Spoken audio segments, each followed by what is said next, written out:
This podcast is for information and entertainment purposes only. Nothing on this podcast should be construed as financial advice. All views expressed on this podcast are solely the opinions of the host and/or any guests that we might have from time to time. Nothing on this podcast should be construed as a specific inducement to make a particular investment or to follow a particular investing strategy.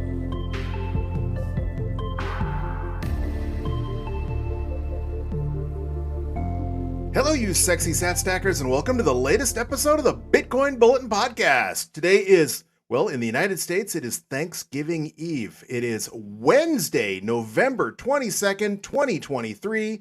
That, of course, means it is DCA Wednesday, and that also means it's a big holiday here in the United States. Most 9-to-5 type normies are off work. They're home celebrating with their families. There are other countries that have a Thanksgiving celebration or Thanksgiving-like celebration. But Thanksgiving here in the United States is our one truly unique American holiday. I guess Juneteenth and the new federal holidays are uniquely American as well because they're specific to America. But the Thanksgiving itself was, as most of you probably know, originated back in colonial days and in the Plymouth colony in Massachusetts, which was an English colony in what would later become the United States. Back in 1621, when the Pilgrims or the English colonists met and celebrated to give thanks for their successful harvest. And of course, the politically correct crowd in the last 20 years or so has tried to tarnish Thanksgiving, make it make it more of a racist, anti-Native American holiday, or at least smear the fact that the legend is that the colonists were peaceful and invited the local indigenous people to celebrate the first Thanksgiving holiday with them. Regardless of whether you believe that or not, or what you believe, or whether you just use it as an excuse to try and orange pill your friends and family, if you're here in the United States, tomorrow will be a day where we eat way too much turkey and probably argue with the members of our family that we don't agree with over politics, Bitcoin, what have you. Going back a little bit further in time, obviously, we know the roots of Thanksgiving being a religious day, a day of giving thanks for the colonists surviving their brutal first months in the New World. But going more mainstream, Thanksgiving didn't really become a federal holiday until during the American Civil War. And that was when President Abraham Lincoln established Thanksgiving as a federal holiday, celebrating at the time on the last Thanksgiving of November.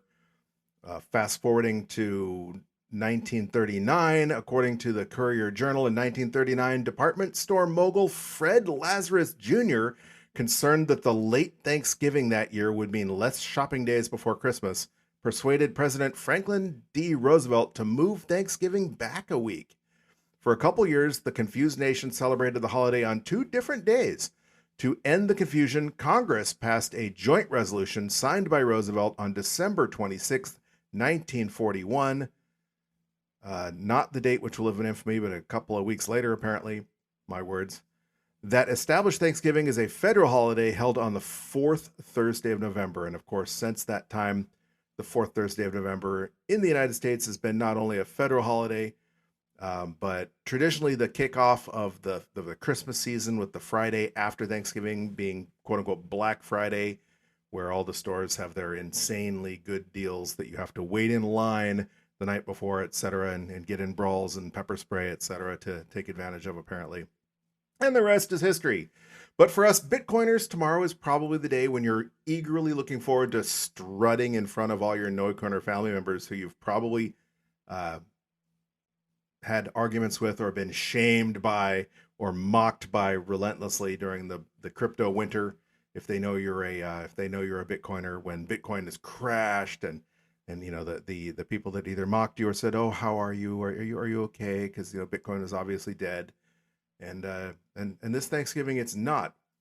So all I will say is take it easy on your friends and family, because as you get older, the number of members of your family begin to dwindle, and the times when you get together get fewer and further between, and you don't really want your memories to be about ripping each other's hair out over who you're going to vote for president, what your favorite sports team is, or Bitcoin, because let's face it, everyone in your family, they know you're the Bitcoin guy. And when the time comes, you're the person they're going to come to. You can Uncle Jim them and help them understand Bitcoin when they're ready to be orange pilled. And this is maybe a little bit of hypocrisy from me, because when I was first into Bitcoin, I pushed Bitcoin a lot harder than I do now. I tried to orange pill every one of my friends and family members, and for the most part, I was very, very unsuccessful. I did manage to kind of orange pill a family member all the way back in 2007, and I'm not going to dox who it is, but Bitcoin was valued. It was trading on Coinbase for about $400 a coin at the time, and it was getting ready. This is just getting ready to go into its then all-time high when it blasted all the way up to almost 20,000. But at the time, it was about $400 of Bitcoin, and I convinced them to invest $100, put $100, open a Coinbase account, put $100 into Bitcoin, and so for $100, they bought a quarter of a Bitcoin. And clearly they saw that was a heck of a good idea. But they never bought any more. And so I brought it up again probably about a year ago. I started mentioning, remember how Bitcoin went from less than $1,000 to $20,000 in 2017? And that was because of the thing called the halving. And I gave them a little bit more education about how Bitcoin has done this repeatedly. Every 4 years, we have a halving and the miner reward. And then Bitcoin goes on a face-melting, euphoric, over-the-top bull run a year to 18 months later, and that I firmly believe that was going to happen again after the April 2024 halving, and so I convinced them to buy some more. They looked at their account. They had looked at their account before and knew what their gain on their $100 investment was. So now they put in substantially more than $100, and ironically, I think all they did was end up ultimately over several purchases only buying about another quarter Bitcoin. So they're like half coiners now, but that second half of a Bitcoin cost them, or the second quarter of a Bitcoin cost them a heck of a lot more than the first quarter they scored for only $100. So the point being, even if you work really hard to orange pill your friends and family, they're not going to get it until they're ready. It's kind of like the touch the stove analogy.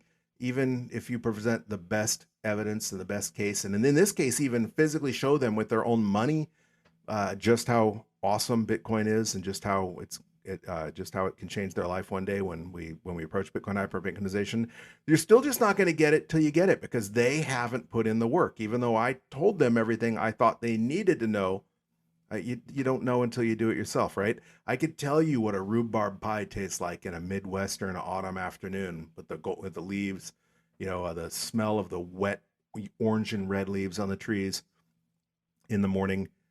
And I can paint a picture for you about that, but you just don't know what the leaves smell like, what the forest smells like. You don't know what a rhubarb pie tastes like until you've had it, regardless of how good I am at explaining it to you.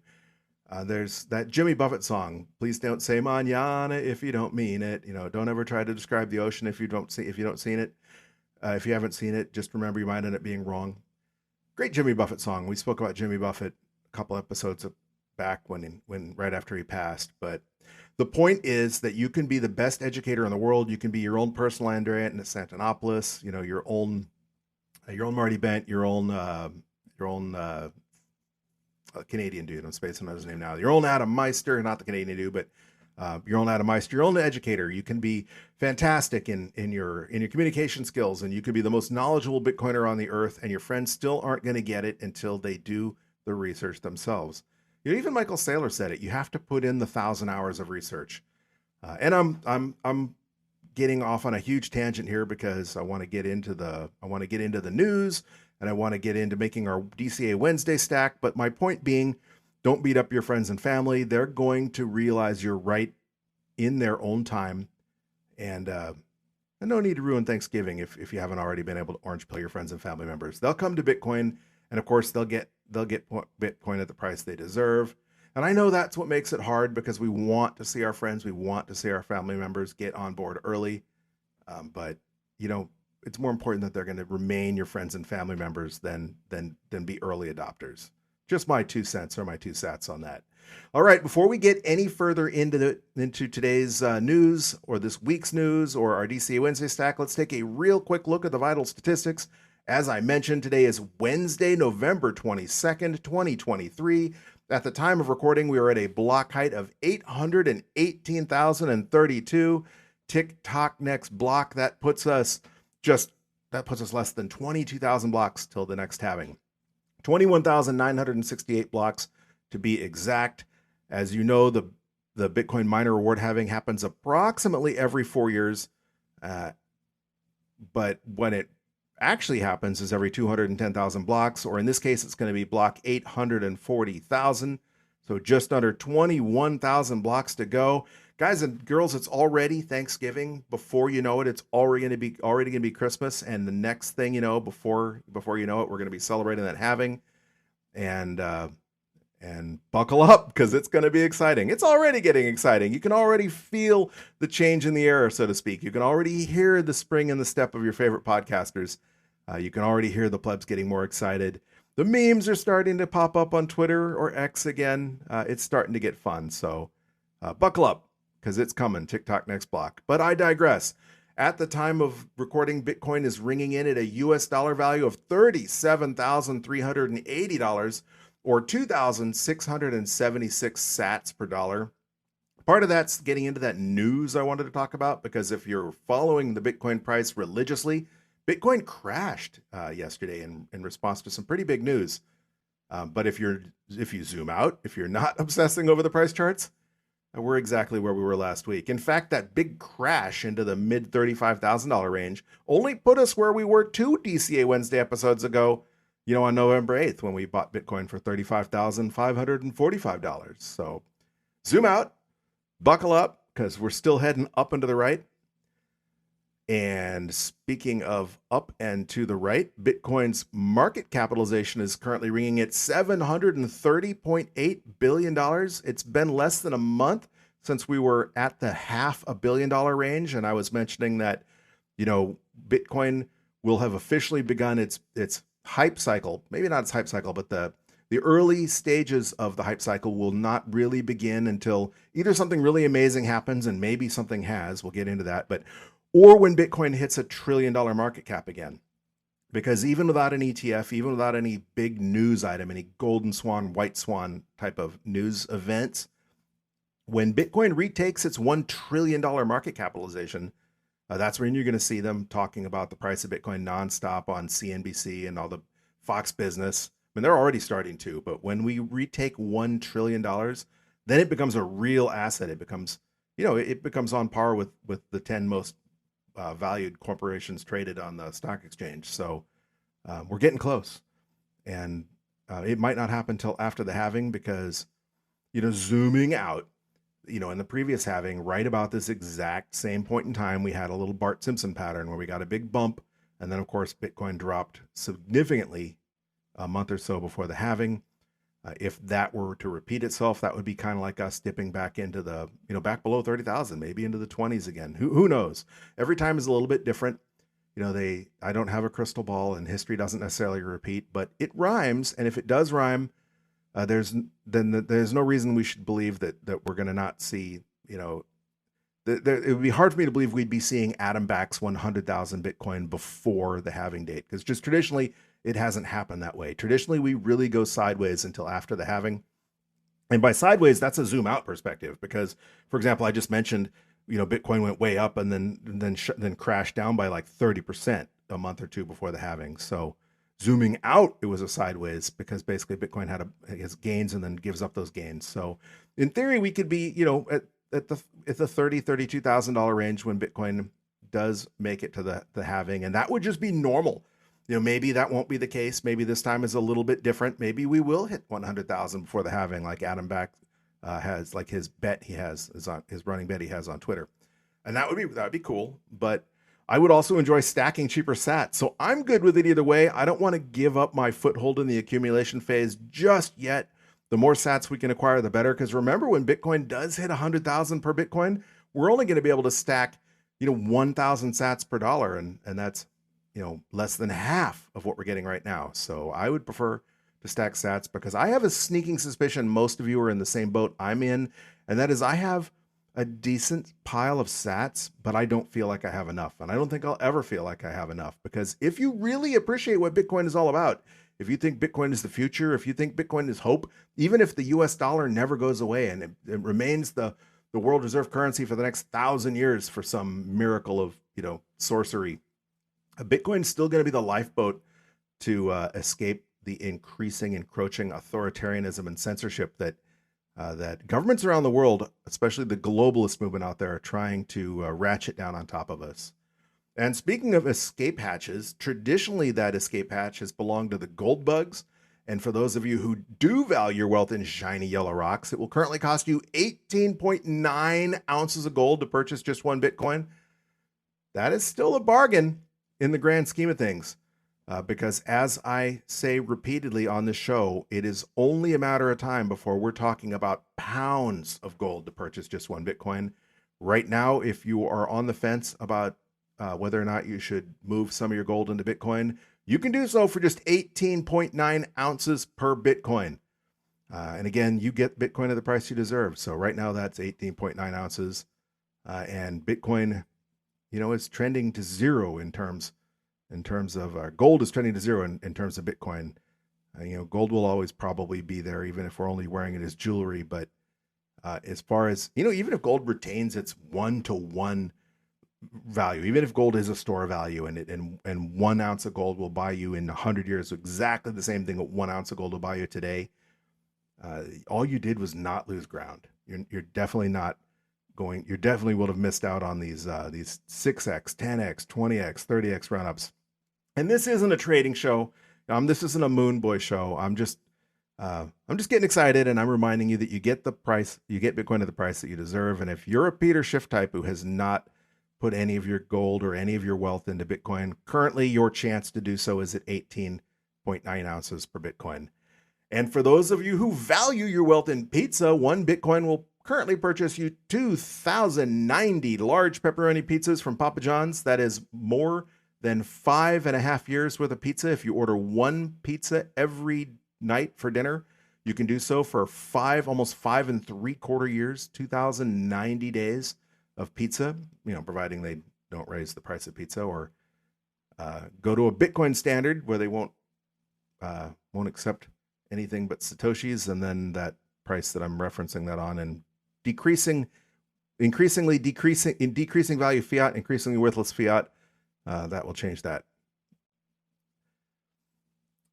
Looking at on-chain activity, the mempool is about twice as full as it was last week. According to Clark Moody's dashboard, he has 58 blocks worth of transactions in his mempool. I know there's some contention there because mempool.space is showing more than double the amount of transactions in their mempool than Clark Moody has in his mempool.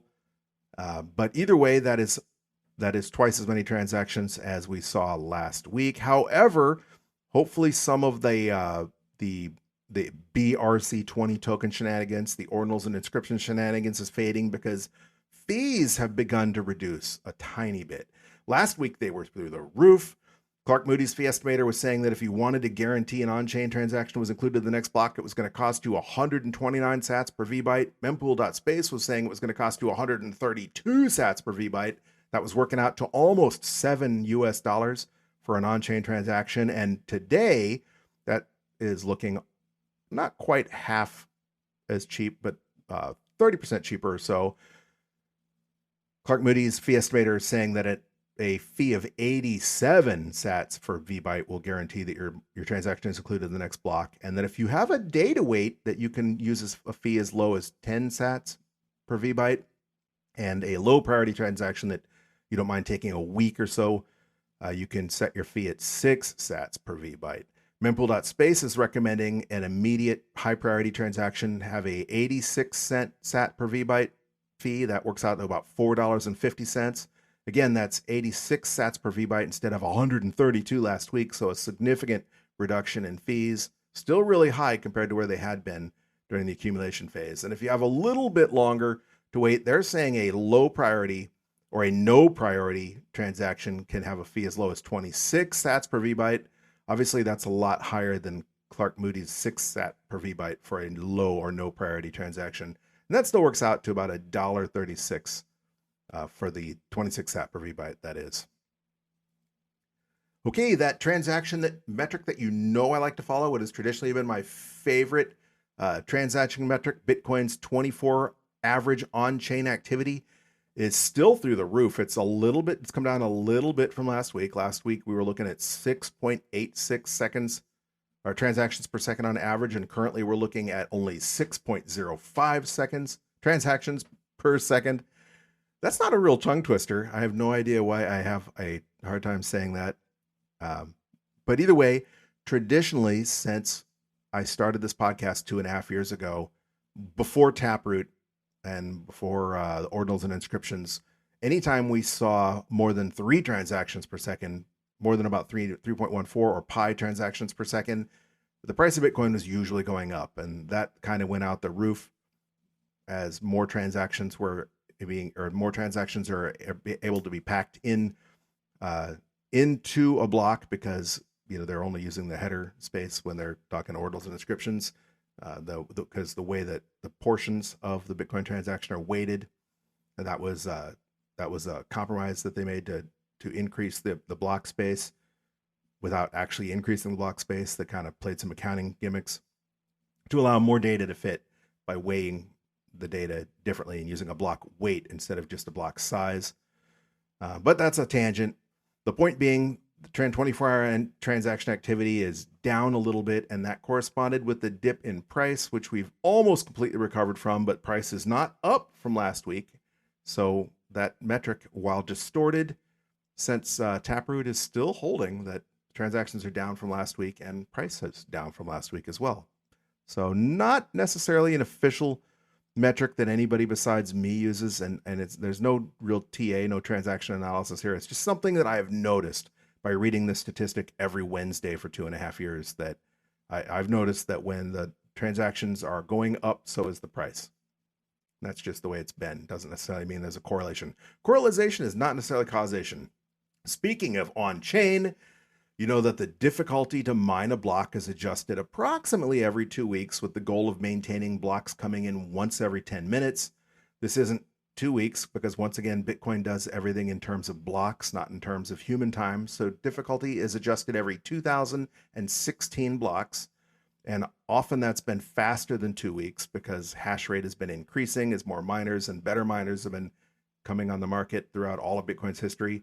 And that is no different. We are approximately 464 blocks away from the next difficulty adjustment. That's looking like it's going to be 3 days from now on November 25th. And we had been looking at a decrease because about a week and a half ago, we had a pretty big difficulty increase of 3.5%. And that really slowed things down. Last Wednesday, blocks were averaging 10 minutes and 16 seconds between blocks as a result of that difficulty increase. However, what a difference a week makes, because things have definitely sped up quite a bit. We're now looking at another big increase in just 3 days of anywhere between 3.5 to 3.94%. So maybe even a bigger difficulty adjustment than 2 weeks ago. And that's because blocks are currently averaging 9 minutes and 40 seconds. So 36 seconds faster than they were last week. And I was listening to a couple of different podcasts that were talking to different miners. One of them, I think, was like Revolution Mining. They're a company where you can buy miners and they'll host them for you. And they were talking about the next generation app miners, the S20s, have either been delivered or are sold out and spoken for and are coming soon. And even if they haven't been delivered, Bitmain, the largest manufacturer of mining equipment in the world, has a nasty habit of, quote unquote, testing their miners for 90 days to 6 months before they package them and ship them out. I remember when the S9s came out, people were complaining because they were coming out dusty. The fans had clearly been run for an extended period of time. So if they are doing that, that would mean that new mining equipment has been coming on already, even though the S20s aren't necessarily sitting in commercial mining farms yet, hooked up to racks and humming away, that Bitmain at least probably has been running them. Either way, there's been an increase in hash rate enough to justify that 3.5% difficulty increase 2 weeks ago, and potentially another 3.5 to 4% difficulty increase in just 2 weeks. And again, all of that is to keep blocks averaging at 1 block every 10 minutes. Real quick, I want to thank those of you listening to your favorite podcasting 2.0 apps, such as Fountain. You can earn Satoshis just for listening to your favorite podcasts on Fountain. It kind of depends on the day, but basically what they say is that you can earn sats for listening to your first hour of your favorite content every day, and sometimes even more Satoshis by listening to featured content where I guess people are trying to promote a podcast. Or, for example, one podcast I used to listen to, the last podcast of every month, they would stream you like 1,000 or 2,000 sats just for listening to their podcast. So you can earn sats by listening to your favorite podcasts on Fountains. But perhaps more importantly, you can help support your favorite podcasts by streaming sats to your favorite podcast via Fountain or via Breeze. And you can do so in one of two ways. You can do so on the value for value model, where you set a sat per minute rate and you can stream as you listen based on what you feel you're getting out of listening to that podcast. And think of it kind of like you're listening to a street performer. If you're in Key West or somewhere and there's a street performer or a musician and they're playing and they've got their tin cup and they got their hat out, and you throw a quarter or a dollar or whatever you feel that entertainment has provided to you. And another way you can do so is by sending a boost. And that's kind of like a smash tip. That's a one-time deal. It's a shout out because it's a message that you send on the Lightning Network. So you can send sats and you can let your favorite podcasters know what you think or send them a message. And we have one boost to read. It is from longtime listener Leggy, and Leggy sends 3,000 sats. And this sounds like an apology. He says, had some problems with my LND node and was too lazy to fix them, so boosting was difficult. And that is completely understandable. No need to apologize for having issues with your Lightning node. Nobody owes us sats for listening. This is a completely voluntary thing. So I appreciate each and every one of you, and thank you so much for those sats, Leggy.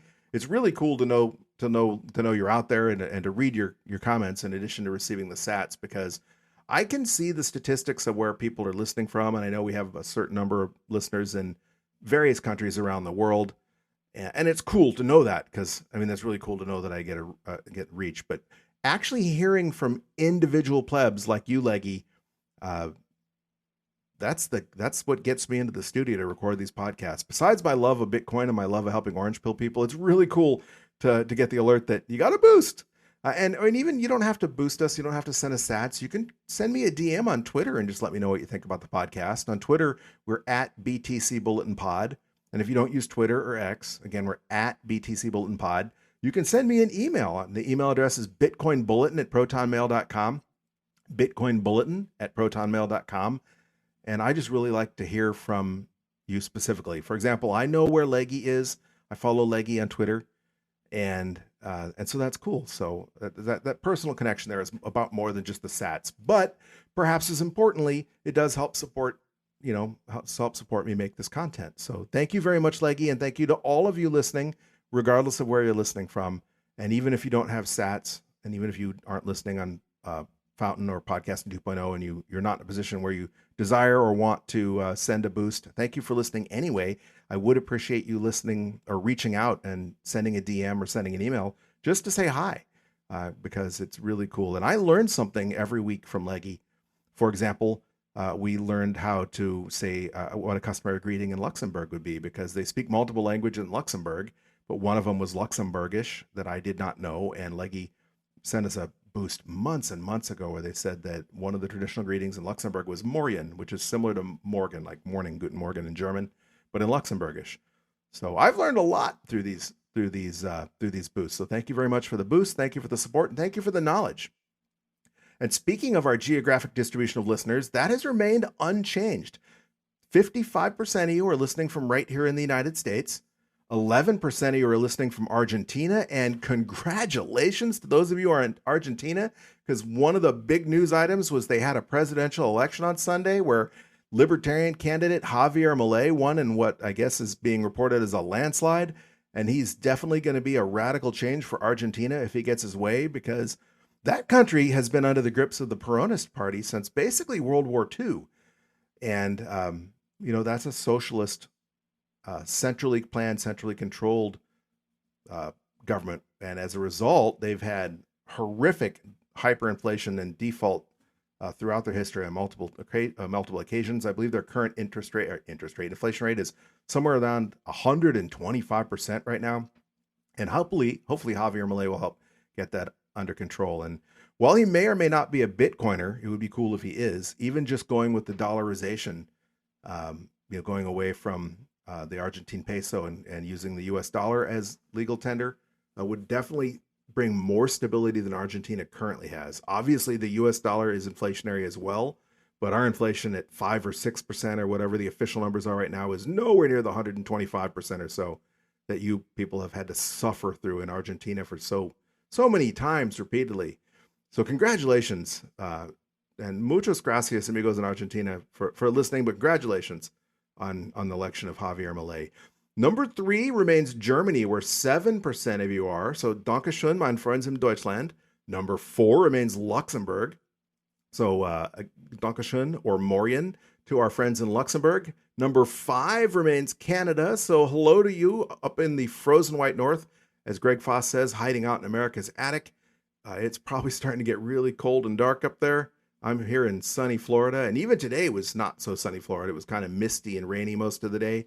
And we have a cold front moving through, so the high tomorrow is only going to be 72 degrees, which is still shorts and flip-flop weather. And it's actually really nice shorts and flip-flop weather as opposed to hot, humid, and oppressive.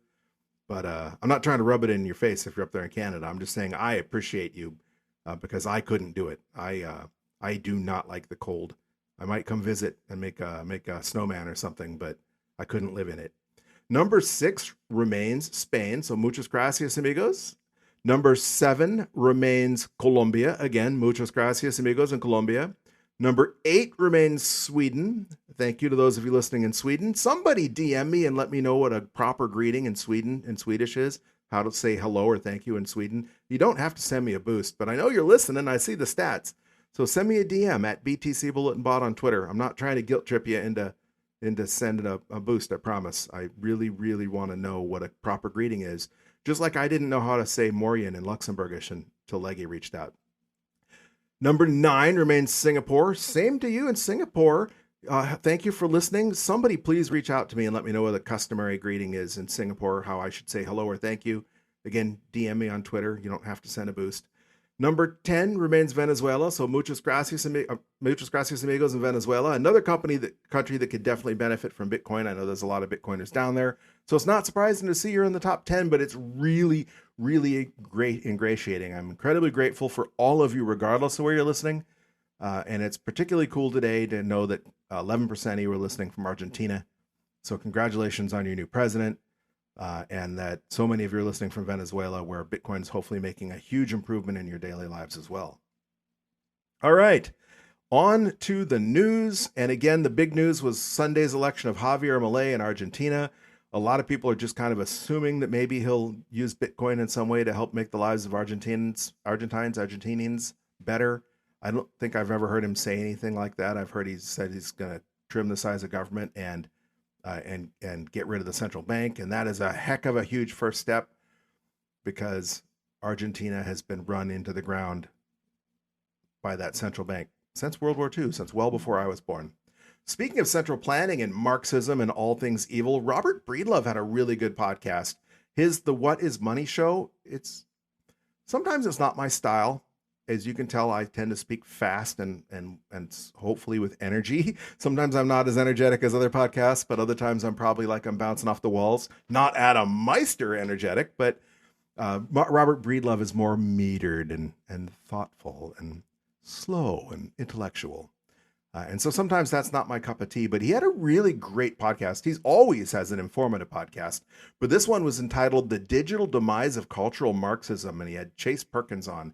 I believe it debuted on Friday. That's when I listened to it anyway. And one of the things that I thought was funny, there's some great comments all throughout. In fact, it might start out kind of slow. I think it was about the 40-minute mark in where it just started seeming like I wanted to start taking notes, just because some of the quotes were fantastic. Like at some point in the time, Robert Breedlove says, Marxism is the Scientology of economics. And basically, I thought that was hysterical, but they get into Marxism and religion and things like that. And it's a great podcast. If you've never listened to What is Money show, check out that one. And speaking of Marxism, the Biden administration has been in full gaslighting mode this week, attempting to convince you that this is the 4th best economy in world history. He actually had the huevos, his administration, his spokespeople, to say, it's because inflation has tempered, and by that they try to imply prices have come down, not gone up more slowly, but actually cut in half, like prices have cut in half. They said because prices have basically cut in half, and because you are earning more because the cost of wages gone up, that this is actually the 4th most prosperous Thanksgiving in U.S. history, that you are doing better than there's only 3 other times in U.S. history where you would have been doing better financially. And obviously, I mean, I want to laugh at it. It's so stupid. It's so outrageous. It's so in your face if you've been to a grocery store um, that I can't get mad at it. I mean, everybody knows you can smell the BS oozing oozing from that pile of dung a mile away because maybe Joe Biden and maybe the pointy-headed liberals in New York that have private shoppers, or if they go to the tavern on the green and spend $50,000 on a meal, they don't really get what it costs to go to the grocery store and try and buy food to feed your family on a regular basis, let alone a big feast like Thanksgiving. They don't realize that it's a big deal for the average American family when milk goes from 99 cents a gallon to $6 a gallon, or even $4 a gallon. Even if the cost of milk came down to $2.50 a gallon, doubling your family's grocery bill. I mean, there's certain things in life that you have to spend money on, right? I mean, you don't necessarily need to take a ski vacation or a beach vacation, or take the family to Disney World, or go see Tierra del Fuego or the Galapagos Islands. Those are nice, really cool things to do. But the one thing everyone has to do is eat. And when you are just getting by, and the price of groceries is a big chunk of your family budget, doubling the price of your groceries, tripling the price of your groceries really impacts what you can do. And all of a sudden, it isn't a matter of we can't go on vacation this summer. All of a sudden, it's a matter of we can barely afford to eat. How are we going to buy these groceries? Are we going to be able to pay the car insurance this week? Can we go to the doctor? I've got a surgery I need to have, but I can't really afford the copay. Decisions real Americans are having to make. And these decisions hurt. And they literally hurt in some cases. There are people that are getting sick and dying because they're having medical procedures delayed because they don't have the money. And for the President of the United States to tell people that at no point in time, except for 3 other days in U.S. history, have you ever been richer, ever been better off, that's kind of infuriating. Fortunately, I can laugh it off, even though it's irritating, because I know nobody believes it, because everyone I know does their own grocery shopping. Nobody I know spends $50,000 on a steak. Even if you're a high roller and you can go out to eat every night and go to a really nice steakhouse, buy $100 steak, you still notice when that $100 steak becomes a $200 steak. So you've got to be really out of touch to think that the people in America are doing so well right now, that there's only been 3 other Thanksgivings in history that they were doing better. Friends and family, that's what's called gaslighting. Speaking of the BS of gaslighting, I saw this recommendation on Yahoo Finance last week, and I about choked. The headline is Wedding Loans and Other Ways to Pay for a Wedding. If you're planning a wedding, you probably already know your big date could come with a big price tag. Ideally, your savings account would cover wedding costs, but many couples and families don't have sufficient funds saved up to pay for everything. Financing is one alternative to help you pay for your big day. They go on to continue, many banks and credit unions offer wedding loans, which are really unsecured personal loans. Loan terms range from 12 to 84 months, and loan payments can be as small as $500 or as large as $100,000. Holy shit!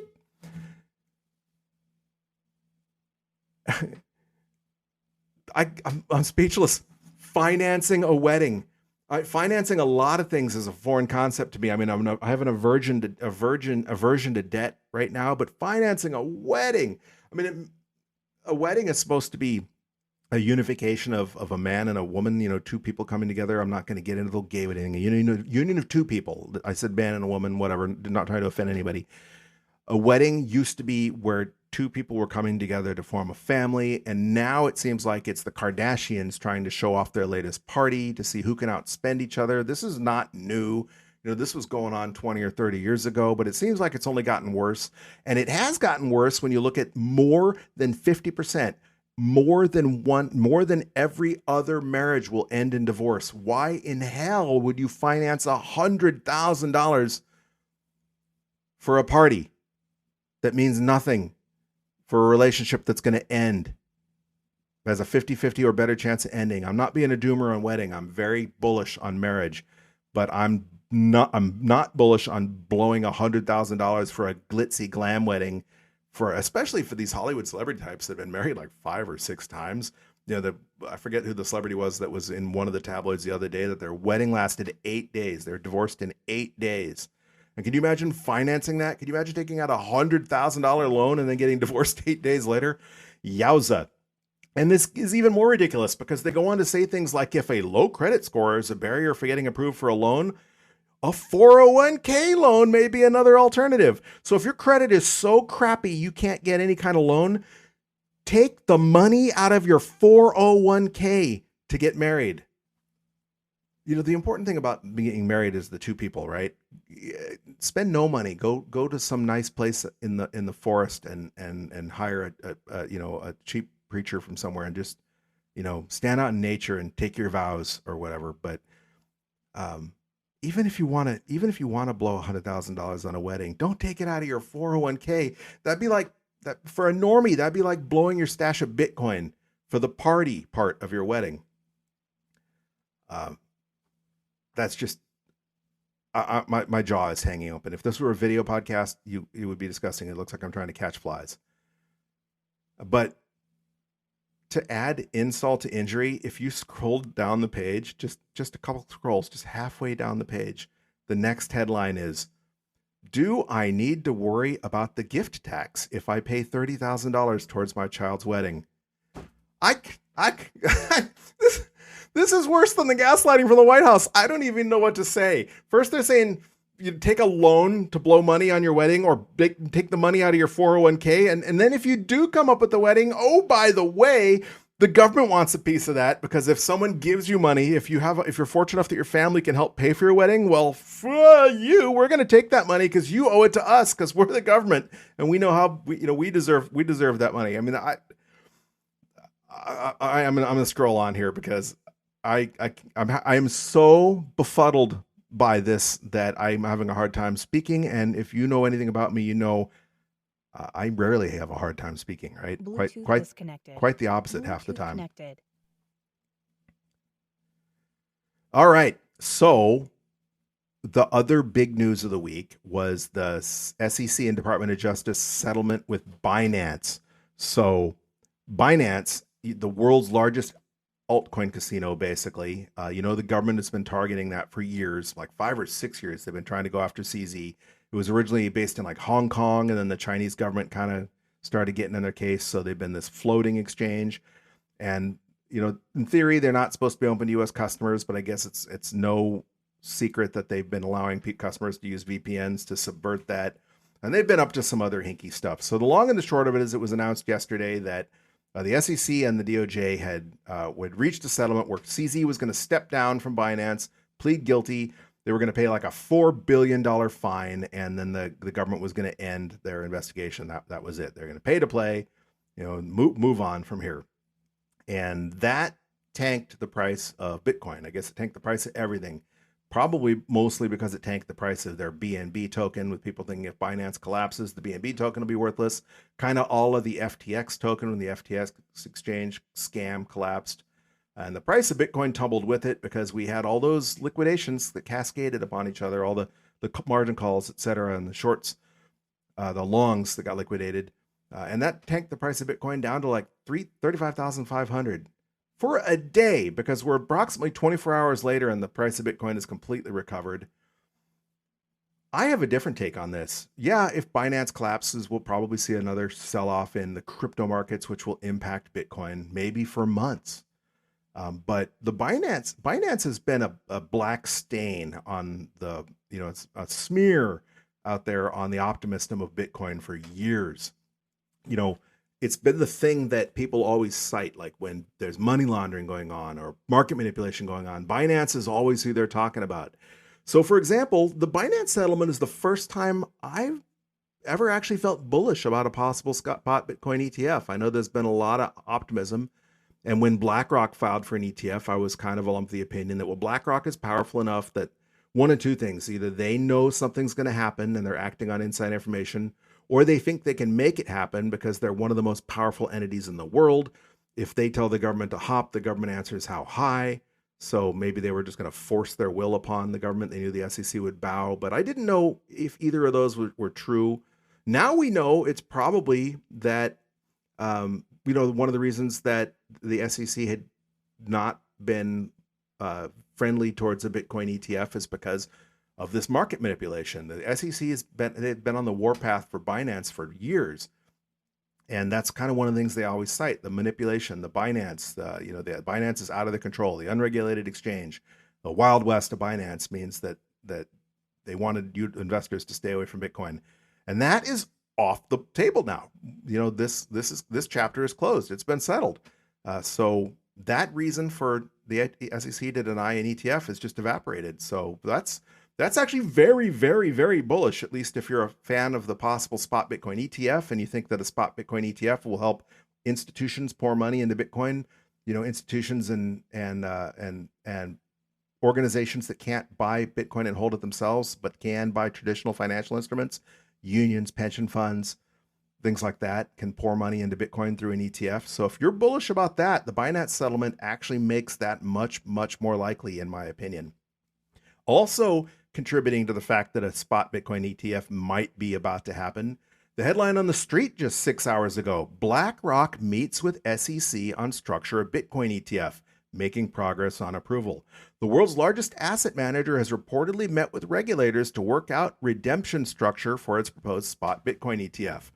This is a positive sign because previously the SEC has just not approved the ETFs. They just delay it as long as they can, and when they've used their last delay, their last ability to push it off, then they just say no. But now we've seen several times where the BlackRock and the other companies that have filed for ETFs have filed amendments, which would indicate that the SEC has given them some feedback and say, hey, we'd like some clarification.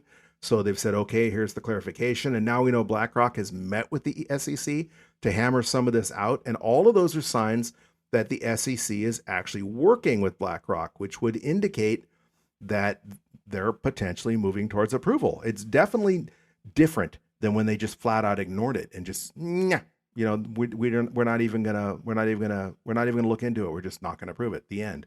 Now they're actually at least making overtures. Maybe we're still going to get to January and they're going to deny them all. Originally, I would have said better than 50-50. I thought that was the case. I'm starting to be bullish on approval of an ETF because of the Binance thing and because of the meetings they're having.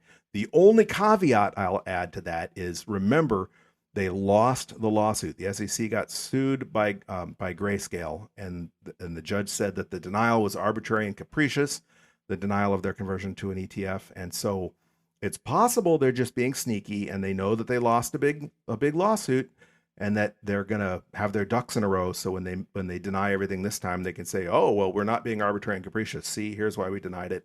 We've got better reasons for denying it this time. So that's the caveat there. Of course, I want to stack as much Bitcoin as possible before BlackRock gets their grubby hands on it. I want you to stack as much before BlackRock as you can before BlackRock and Wall Street get their grubby hands on it. So I'm also bullish, even if there isn't a spot coin ETF. In many ways, I'd be happier if the ETF never gets approved because, like I said, we'll be able to stack more Bitcoin. The longer it stays cheap, in my book, the better.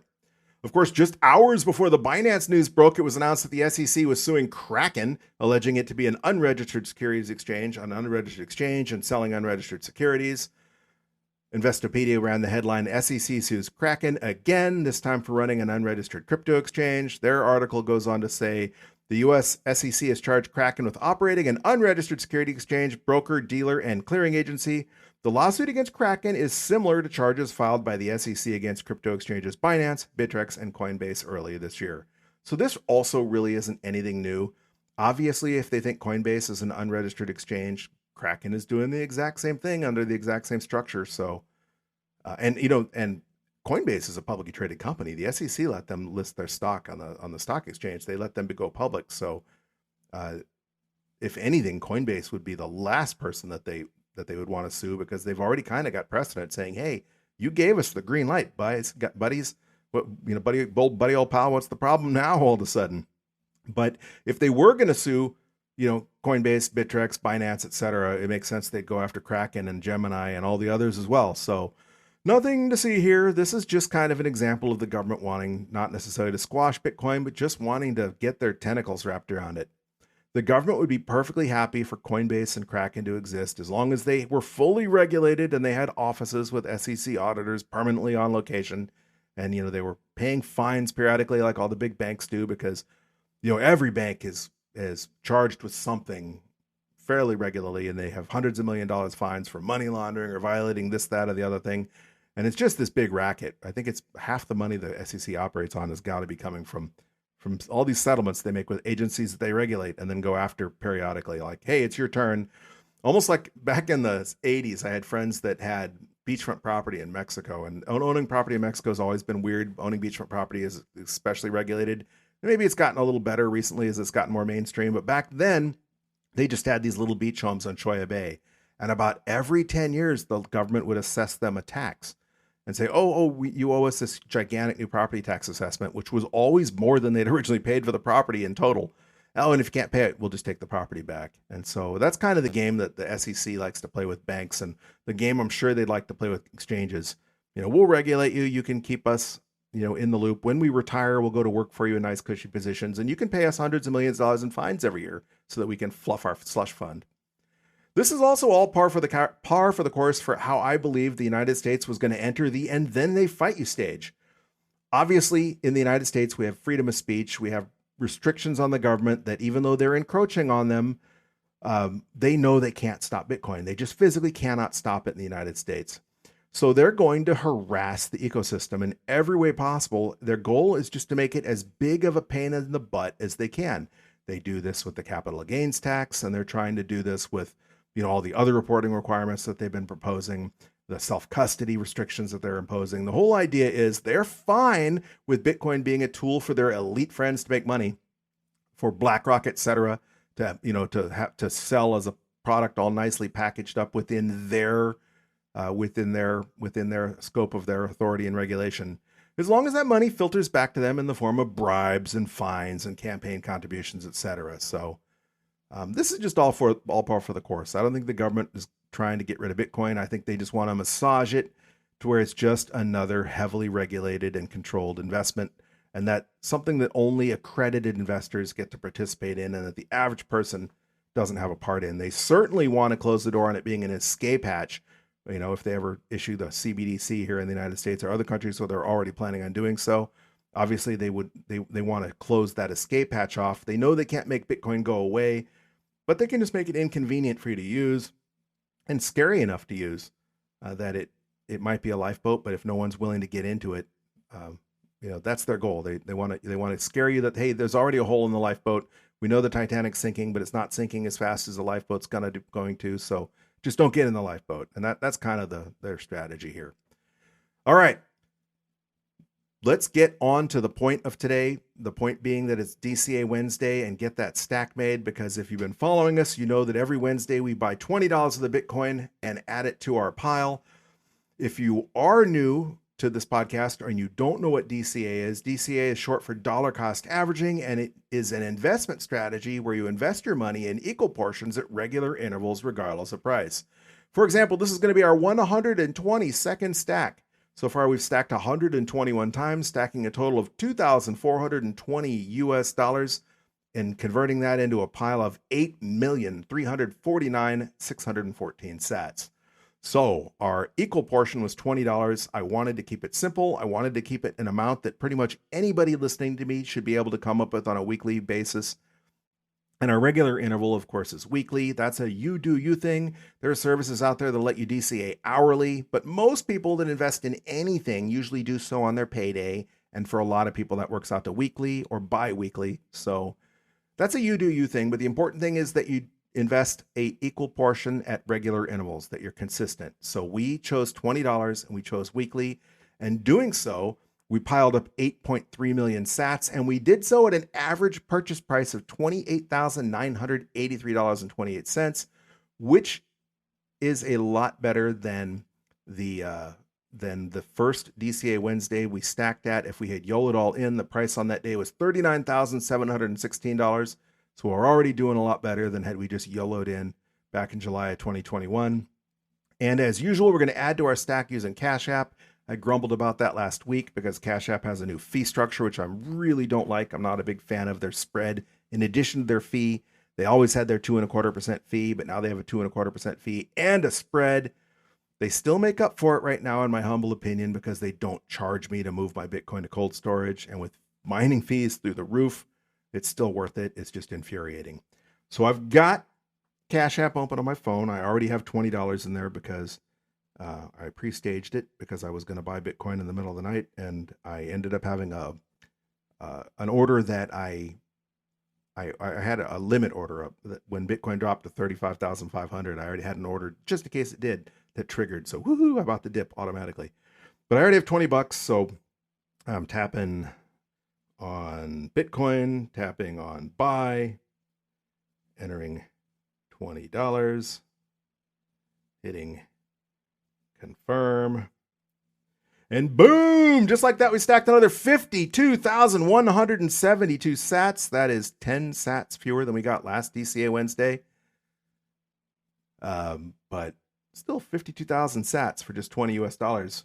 One day, if Bitcoin hit Bitcoin parity, that'd be $52,172 with a Bitcoin. And that'd just be mind blowing that we could have stacked that for $10.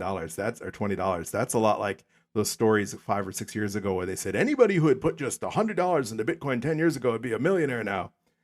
So who knows? That would be a long ways away in my humble opinion. But, if we do hit hyper Bitcoinization one day, not out of the question. Even if Bitcoin only hit $sat parity, that's $1 million Bitcoin, which I see no reason to believe that couldn't happen. That'd be $521.72 worth of Bitcoin for just $20. So again, we're not traders. We're not in this to make money. We're in this to not lose money.